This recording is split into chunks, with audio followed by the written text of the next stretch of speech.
Well, look who's lost the plot. Again, Mark Carney, Canada's self-anointed technocrat king. The man who thinks a PhD and a few rounds of central bank jargon make him bulletproof. And now, as Canada's democracy bleeds out in real time, Captain Competence is nowhere to be found. No press briefings. No emergency address. Just Carney, hiding under a mahogany desk like an intern during a stock market crash. This is not a drill. This isn't political theater. This is Canada's electoral system on fire. And the guy holding the fire hose? He's ghosting the country. From quiet towns in Pay to protests erupting in Vancouver. Canadians are screaming one word into the void. Where? Our ballots? No, seriously, where are they? This isn't a clerical hiccup or some oops, wrong envelope kind of deal. It's a tidal wave of democratic failure crashing across Elections Canada like a busted paper shredder. And Trudeau's response? Crickets. Dead air. Maybe he's still waiting for his polling numbers to fax him a speech. Meanwhile, the reality is terrifying.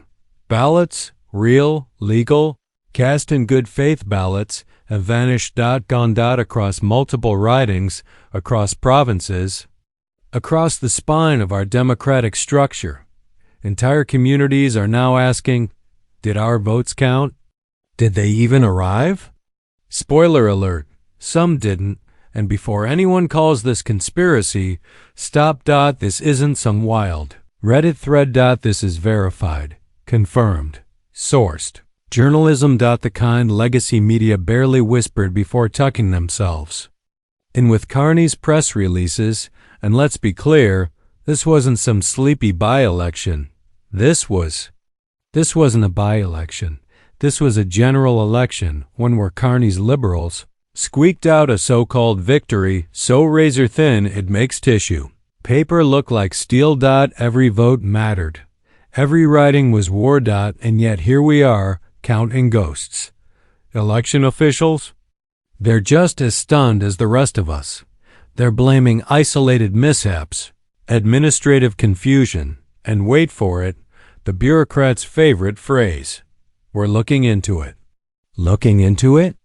A toddler can look into a cookie jar. This isn't a clerical error. This is a national security breach wrapped in red tape. This is the collapse of confidence. The soul of democracy dressed up in polite shrugs. And Mark Carney? He's done absolutely nothing. No emergency address. No press conference. No symbolic gesture. Not even a tweet. The man is so allergic to accountability he makes escape artists look clingy. Let's not forget, Carney, the banker to billionaires, sold himself as the adult in the room. The savior. The stabilizer.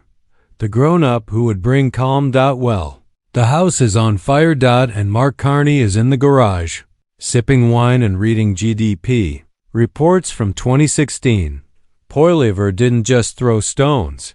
He laid out a plan. Full investigation ballot tracking technology tighter. Oversight public reports that name where the ballots vanished and who was disenfranchised. This isn't just smart politics. It's the only adult response in the room. And Canadians are listening. Not just conservatives, but independents, disillusioned liberals, and every voter who still believes casting a ballot should mean something. But this fire? It's spreading far beyond Ottawa. From Victoria to Halifax. Town halls are turning into battlegrounds. Canadians are furious. They've pitched tents outside Elections Canada offices, not with vague slogans, but with hard questions. Where are the ballots? Why wasn't this fixed earlier? And who's benefiting from this chaos? And it's not just retirees in lawn chairs. It's young voters, immigrants, seniors, indigenous communities, the very people most likely to have their votes lost, delayed, or buried in bureaucratic oblivion. Online, the anger is boiling over. Hashtags like #UnballotGate and #ElectionFraudCanada are trending. Floods of first-hand stories are pouring in.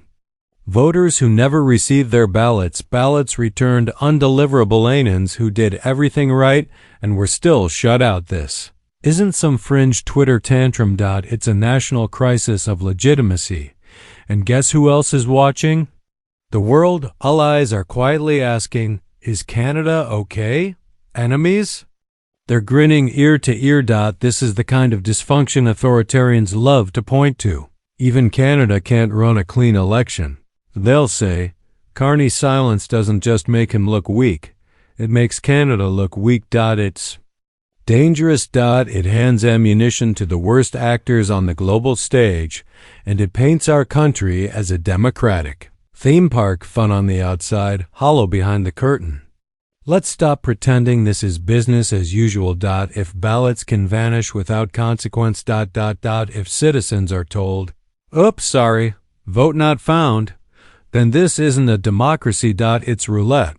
You spin your ballot and pray it lands in the right pile, but don't count on it. This isn't drama. This isn't exaggeration. This is the system falling apart in plain sight. And if Mark Carney and his cronies won't act, then they aren't just complicit, they are the architects of decay. Canada stands on the edge of a cliff. The question is, do we double down on silence, dysfunction, and scandals dressed up in press releases? Or do we finally say cull on enough? Pierre Poilievre made his choice. He stood up. He demanded answers. Mark Carney made his too. He disappeared. So ask yourself, Canada, who do you trust to guard your vote? The man who vanished when it mattered most? Or the one who stood his ground when the system began to crack? Because this moment will echo for decades. The future of your vote, the future of democracy, the future of Canada itself starts right here. And it starts with accountability. If you believe your vote matters, if you believe democracy still has a pulse, speak up. Share this, like, subscribe. Don't stay silent. While Carney hides behind a curtain of bureaucracy. We're here to tear it down. Canada deserves better.